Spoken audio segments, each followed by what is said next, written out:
Well, g'day, Max there again. Welcome back to the shop. So today we're back on our own gear at last. So we are going to be working on LATHE apron here. So LATHE here is a JFMT 530mm swing by 2 meters between centers, made in China. So I only have 2 Chinese machines, all the rest are European, except for the South Bend, which is American, and my optical comparator, the Lamson, which is American. So before we get too involved with our JFMT lathe, I'll just bring a quick look here. It's a couple of really good, generous viewers from the United States of America sent me over some tooling. Now, tooling over here it's not the most readiest thing that is available. It is around, but you've got to hunt and you've got to pay a lot of money for. Most of our tooling, I think, went to the scrap yards back in the 80s and 90s. There's still a bit floating around, but yeah, it's around, but it's not common. So we'll bring you down and show you what we're looking at. So a quick example of some of what we pay here. These 2 T-handle Allen key wrenches, 4mm and 6mm. The 4mm, $37.57, and the 6mm, $47.66. And I had to buy 2 of each, so that's $85, you know. Taps, M6 and M8. Just your spiral flute machine taps, $35, $37. That's what we pay. Second-hand milling cutters, something like that, say a 3/8 wide one, you're looking at $100, $120. So to start off up this end of the table, a good selection of milling cutters,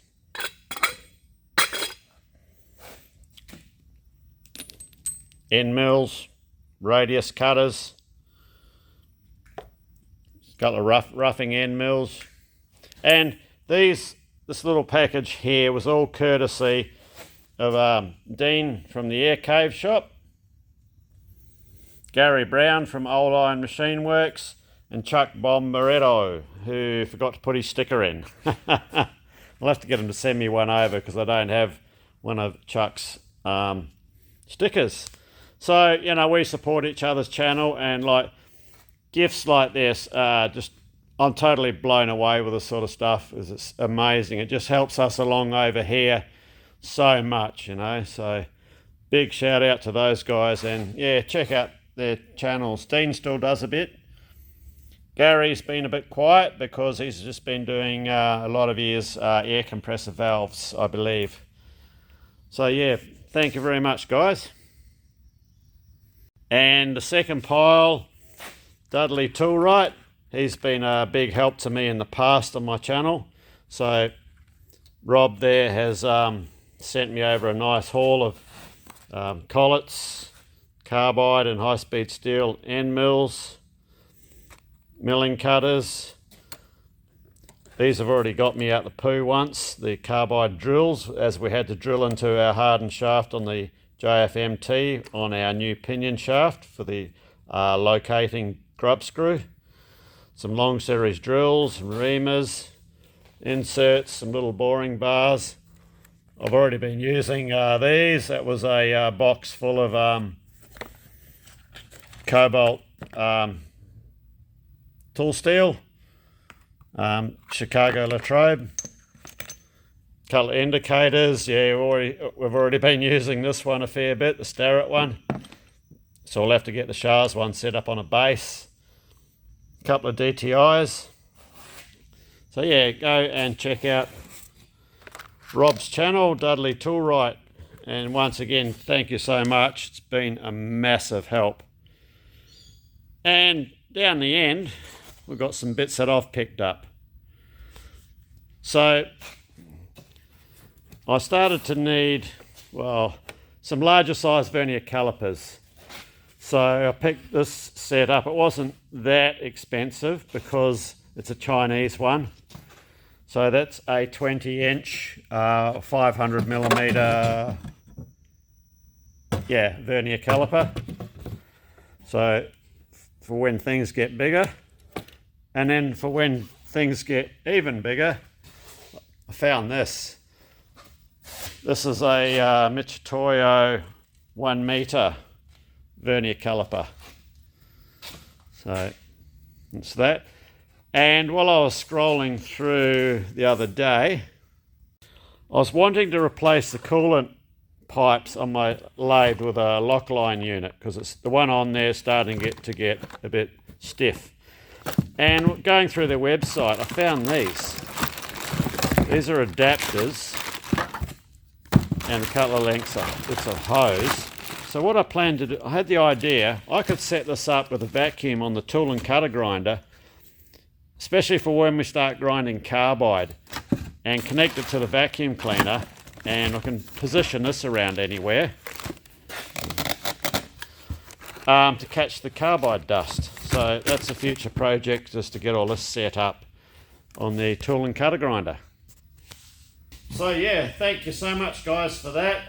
It's been a real lifesaver. It really has. So anyway, let's get back to our program on our JFMT lathe. So the apron, when I first brought the machine, or actually the reason why the apron is not on the machine is this lever was giving some issues. It was really tight, very wishy-washy. So we've done what repairs that we can to improve that.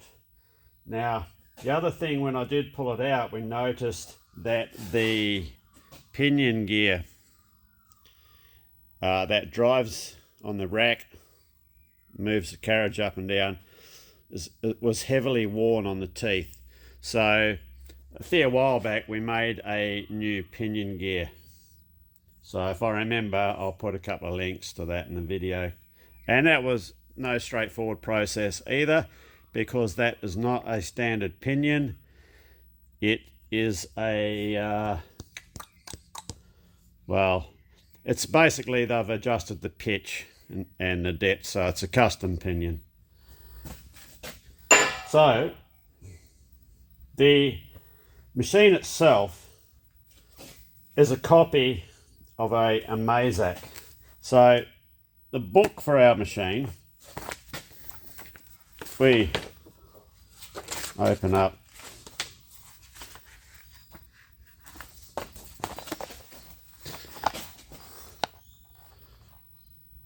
Mazak 860. Now the difference between this and a Mazak, well, one difference notable to me is this has electric rapid traverse and the Mazak does not, and the Mazak does not have this gear shift malarkey here. So this used to have a button at the end of the shaft for the rapid traverse, which I've shifted. Well, I didn't shift it, someone else shifted it, but I replaced it, so it's now on the end of the carriage. So that makes it a bit of a mission looking through for the parts, because this has had a bit of a bingle before. It looks like it has, and there are some major new parts inside. So there are differences between, well, within the parts books, being half-baked between the two models, Mazak and JFMT. So I've got it all back together. This was sitting for a long time in bits on top of the bed of our Dean Smith and Grace. So yeah, the other weekend I thought, oh, I'll bit the bullet and let's rip into this. I didn't film it because there was quite a mission and there was a lot of cleaning and a lot involved, and it didn't happen. So now it is together. I've picked up on another couple of issues which are not apparent until the thing is fully assembled. So I need to rectify those before this goes back into the machine, and let's swing it in and I'll show you what we have to attempt to do. So the other part of the repair that we had to do, these detents were all worn out, so it was just a cross worn in here. So from there, or just from general use. So we've re-established some detents in there and put a new ball and spring assembly inside. So that's that bit fixed, but our mission is, so this is the drive gear and the drive dog clutch for the apron traversing toward the chuck of the lathe. So now we're all assembled, we can see that bit of play there. So when we go to engage that, like that, you see what's happening there?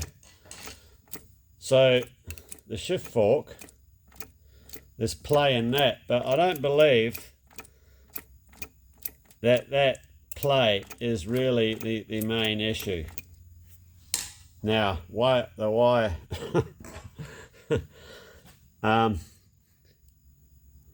Reason why I think that is, that's the play between the shift fork and the shift fork bearing and the selector track. Okay, that could be a yeah. Well, we'll have another look at that when we pull it out, as that has to come out. But what we can do is, so we have to reduce that, because that's going to try and jump out of gear when it's under load, and I can do it by the, I'm just turning the carriage hand wheel. See, I can make it skip. So this gear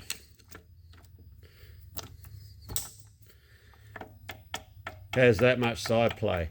So if we can eliminate that side play, it's going to hold that further over, and it's going to greatly improve the situation down there. So that is one thing we have to address. The other, right down further into the box. Now this is the gear that, in that one down there, that's the gear that drives the carriage away from the headstock. And we have a similar thing going on down here. So I think we could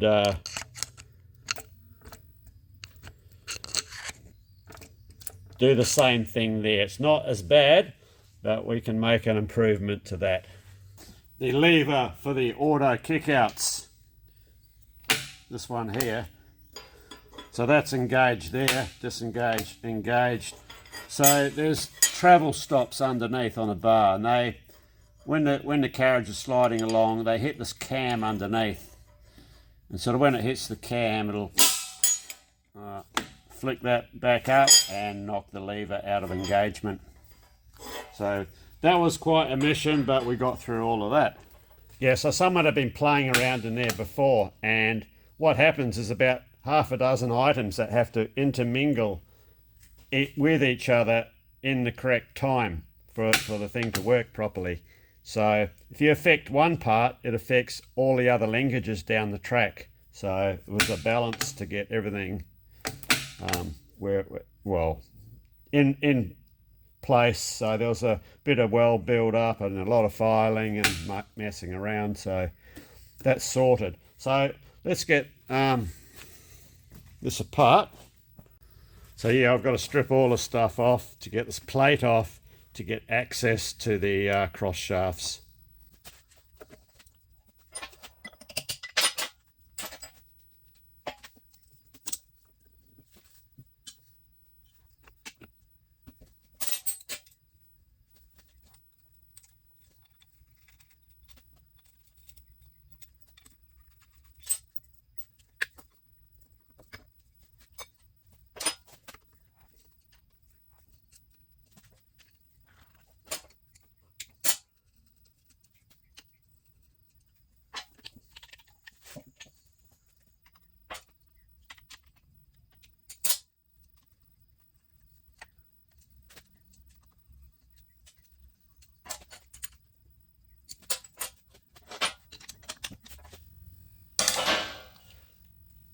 think I've got to release part of this from the other side.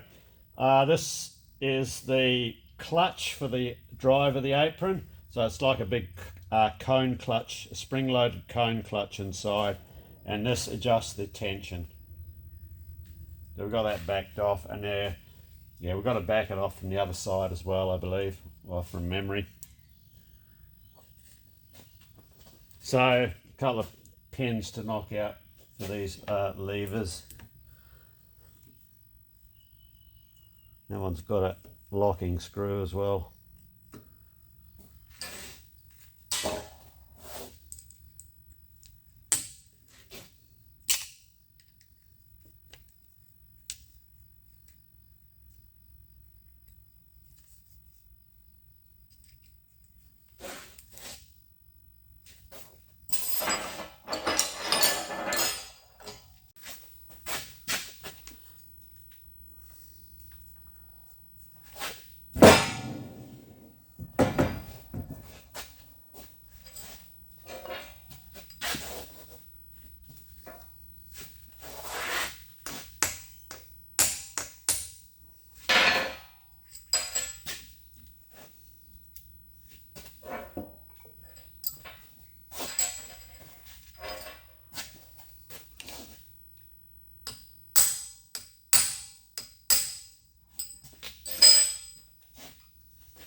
So we've got to release the spring tension on the cone clutch, the apron clutch.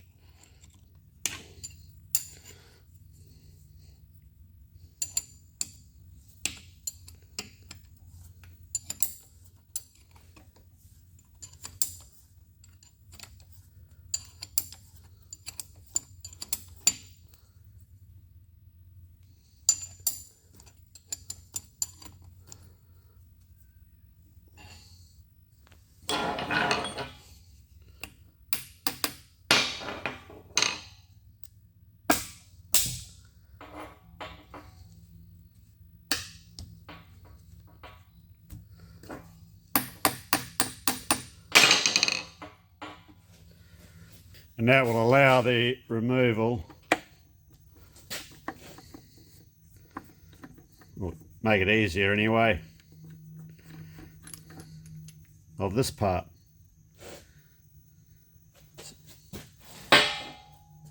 Right, we've got to get this plate off next.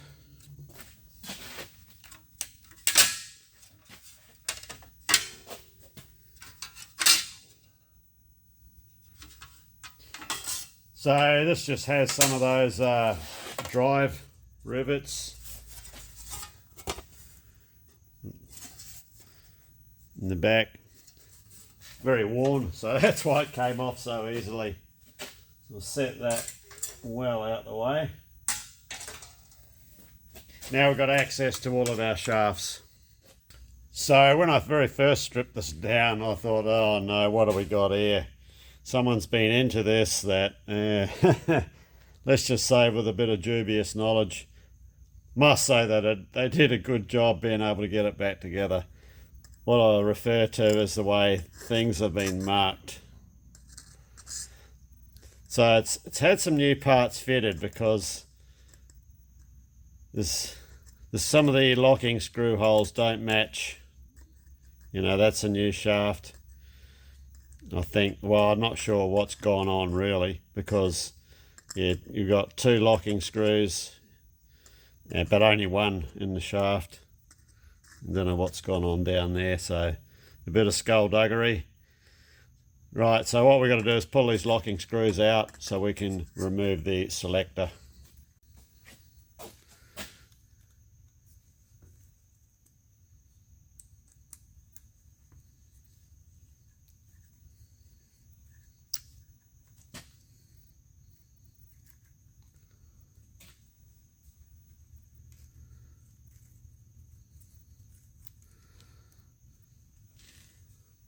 So I can now tap these shafts out.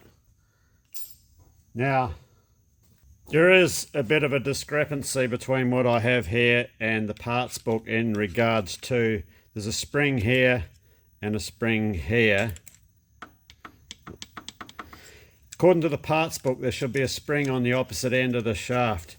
And I did try and fit one in, but when this selector is all of the way across, there's not enough room here. The spring gets coil bound.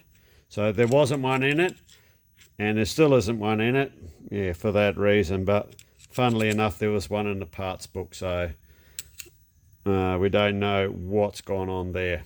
You can't fit a spring in anyway, so right, we'll get these shafts out.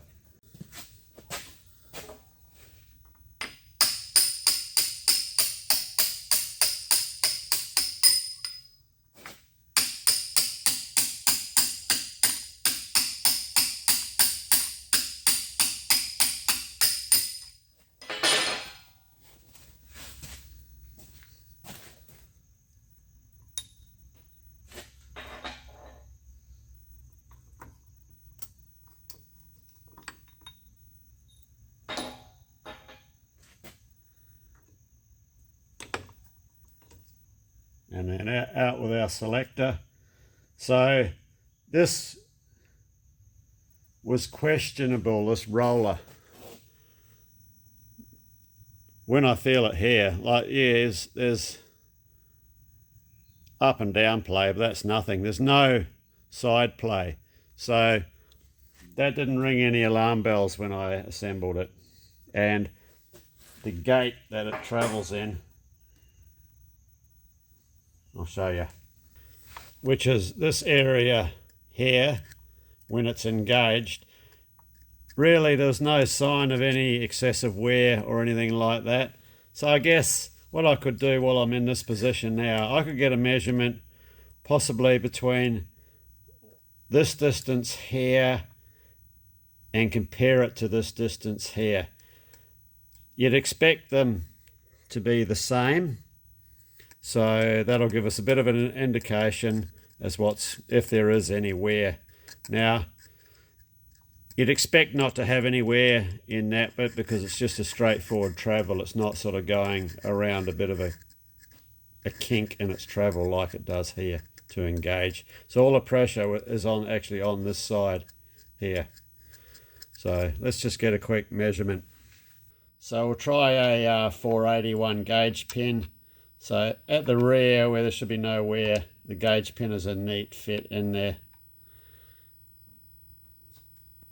Get it back out. So we come up around the front. We're still quite neat where we go around the corner. Come up the end. There's no real wear to speak of there in that gate. So let's examine the roller. So this is our roller in question, and you might be able to see if I can zoom you in.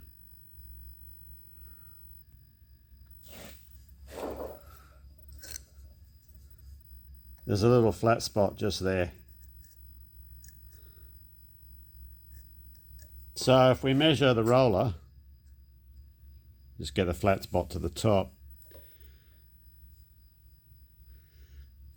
So we just got, we'll call that just a 465. It's actually 4655. So we don't really know how much is worn off that. So say 465 to 481. So we got 16 thou. Is that right? Anyway, if that was reduced to possibly 5 thou, that would greatly immense the issue that we have. So this roller stub goes into, well, it's not really a blind, well, it's a semi-blind hole. The end of the shaft is inside this bore. There's a hole there where you can tap it out, except you can't get in to tap it out. I'm very tempted to make a new roller. Let me see if I can get this out.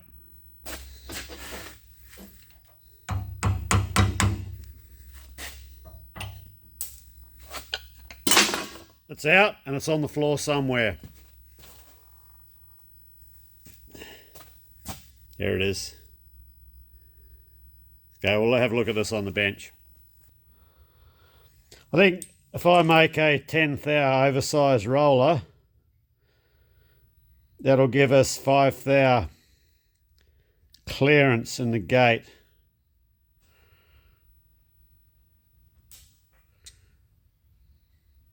So we'll try that. So I'll make a new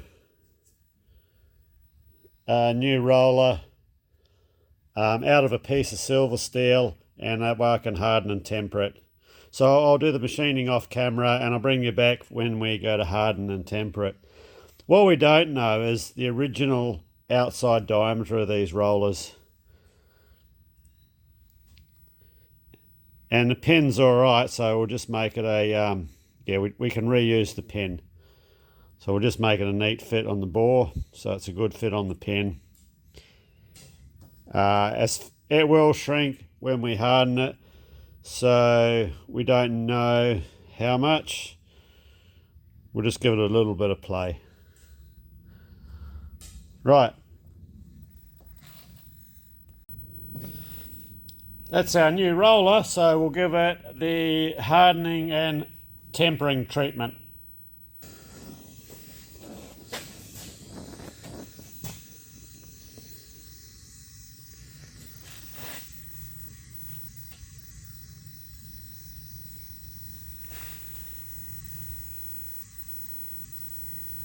Just give it a warm up till it's cherry red.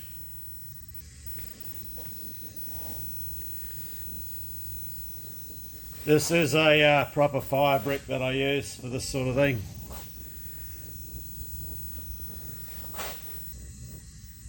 Somewhere about there should do it.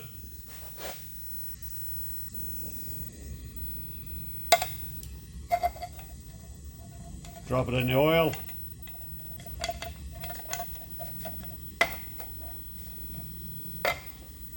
Okay, we'll let that cool off.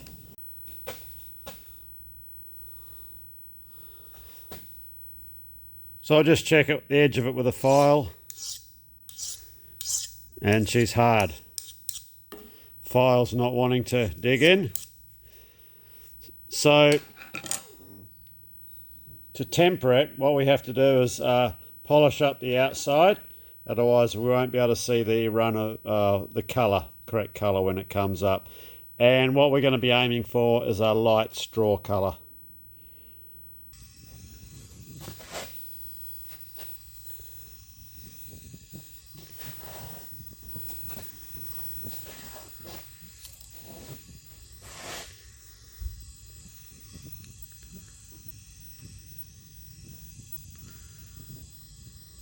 We just want to get a little bit of colour into it.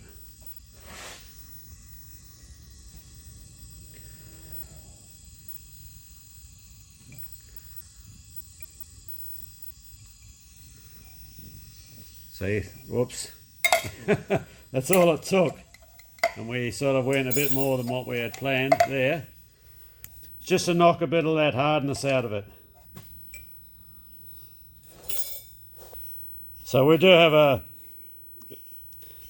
straw colour just starting to come through, except for our little blue spot there where we just overcooked it a little bit. The main thing is, like, we're still hard. That's the original, and still fits our pin. Okay, let's get this new roller back in position. We also have a little dimple in the shaft to line up with the hole as well for the locking screw. Somewhere about there should do it, so we'll just push it back in.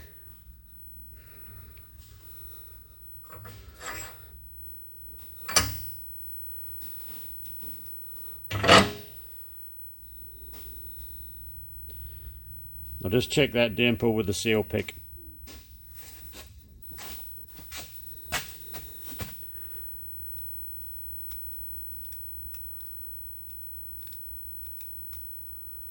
You can just push this in a fraction more.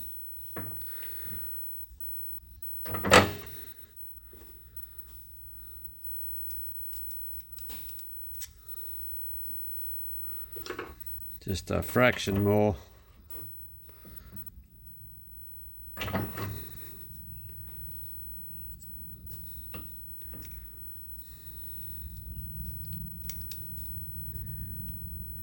Yeah, we're in a good spot there, so we'll get our locking screw back in. We're minimal end play. So, let's get our screw in. I've temporarily reinstalled our shift fork. So, that's taken about half of that movement out, and I can no longer get it to skip. So, if we take care of this play here, we're going to have good solid engagement. Right, well, after a fair bit of dicking around, the only way I can reduce the end play in this gear is to make a spacer washer that sits between this thrust face on the bearing and the shaft bearing. I mean, that is a bit of a strange setup. It's like incomplete, but it doesn't show anything else in the parts book to have the thrust face on the bearing running up on the ball bearing, but no, that's how they do it. So I'll make a thrust washer that it will sit in between, and it was pretty difficult to try and determine a measurement, but I'll make one perhaps 20 thou, maybe 15, yeah, 15 thou, we'll go for 15 thou thrust washer, and we'll put it back together and see if that's cured the problem. And for the other one, this one down in here, I'd say we're going to have to do the same thing.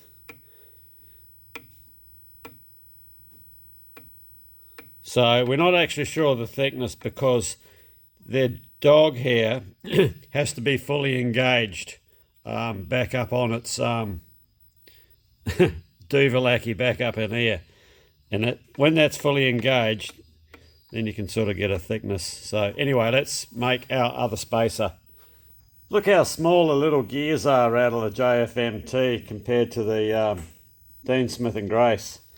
The Dean Smith and Grace is even a slightly smaller machine. Even the size of the drive pinion, you know. I suppose that's what you get when you've got a real lathe.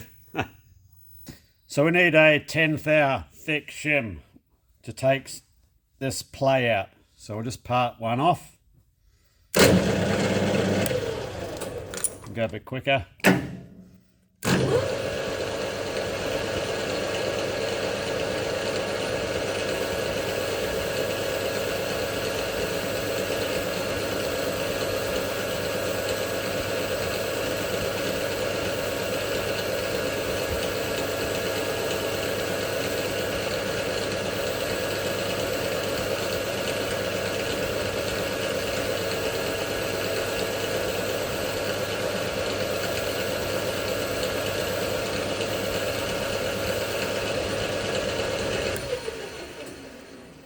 Stop. Just check the temperature. If it gets too warm, the shim will warp. So I'll just let that cool off for a second. Right, let's go again.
Okay, there's our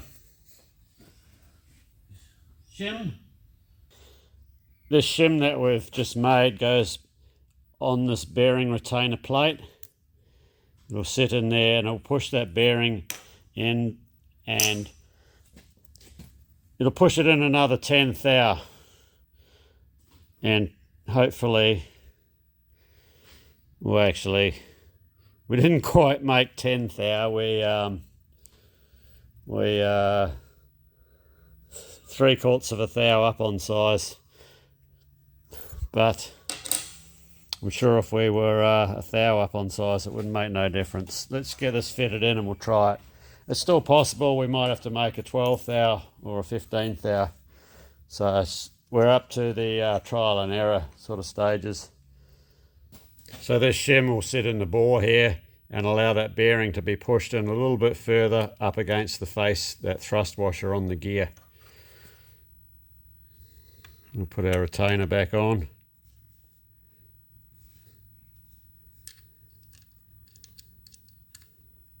I'm really hoping this is going to be a quick and easy fix.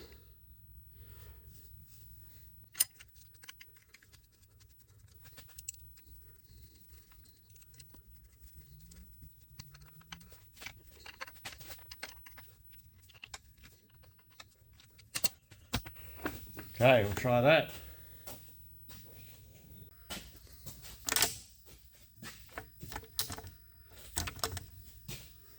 So if we try engage it,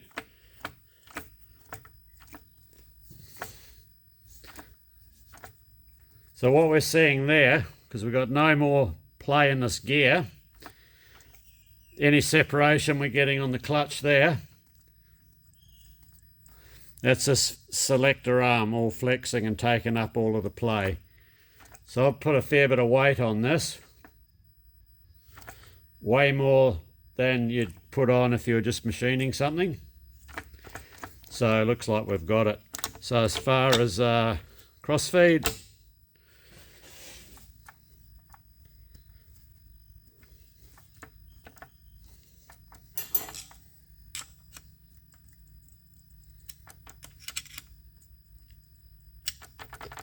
got good engagement there as well.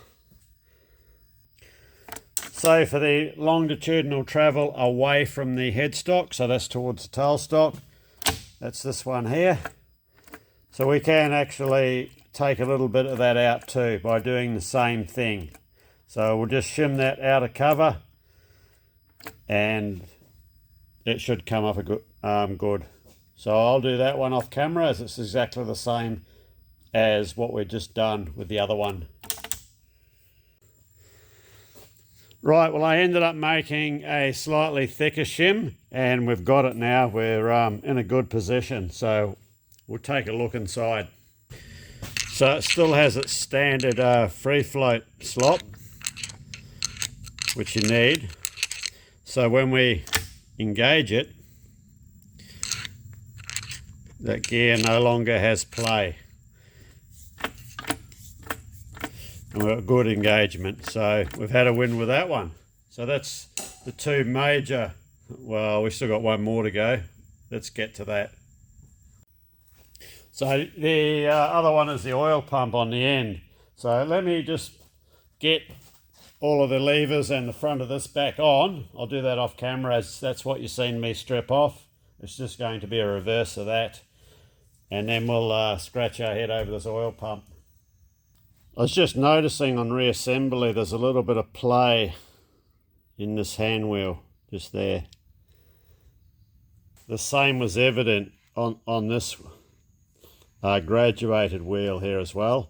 So I've just made a new key for that, an oversized key. So I'll do the same for this one. The one I made for the graduated wheel was a 0.1mm oversize. So we could probably go 0.1 one way, maybe 0.2 the other way. It's a 5mm key.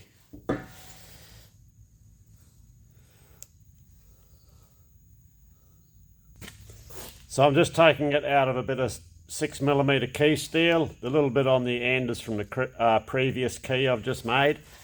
So this is one of the few occasions where you'll see a shaper beat a milling machine. That's only because the vices and everything's already set up, so why not use the shaper?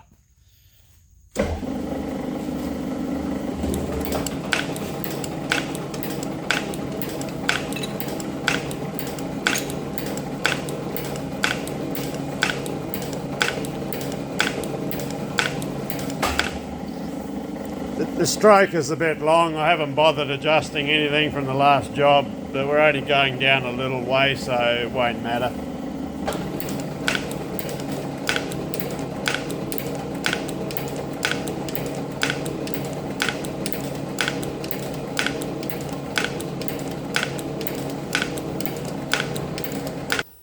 So we've got our new key in place, so we just want to light. We don't want the wheel to fall on.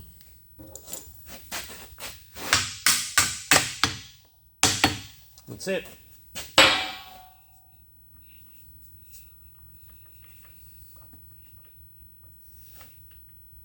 That's taken up all of that plate. There's nothing there now. So we can button it back up.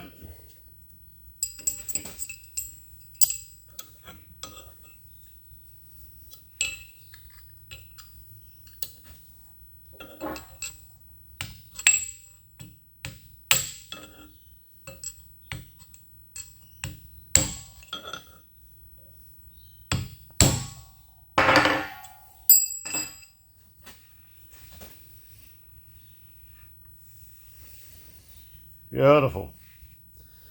I'll just have to make a new locking knob for this dial. Someone's just got a bolt in, and that's just to lock the graduated slide onto the hand wheel. So that's a job I'll do off camera after I've got the apron mounted back up. So this is the oil pump in question. It's a double plunger pump. So it has a spring-loaded plunger here, which operates from a cam, which is down there. So when you are winding the carriage manually, that cam operates the pump. And then on the other side of the pump, you have this manual. I don't have the spring in at the moment. It's a manual plunger pump. Now the problem with this pump is all plunger pumps have to have some form of check valve, whether it's a slug like a spring-loaded thing like that, but smaller, or ball check valves in them.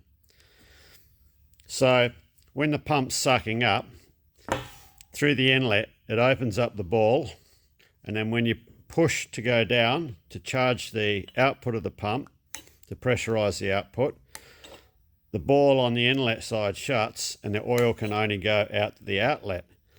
However, this pump has no provision for balls, check valves, or anything. There's nothing in either of the parts books on the breakdown of the pump. So the inlet and outlet just here, this bolts that way. So this one here is the inlet, that port's the outlet. They're linked, everything's linked together. But however, when I first stripped this, in the bottom of the apron casing, there are these two little ball bearings, but there's nowhere for them to go.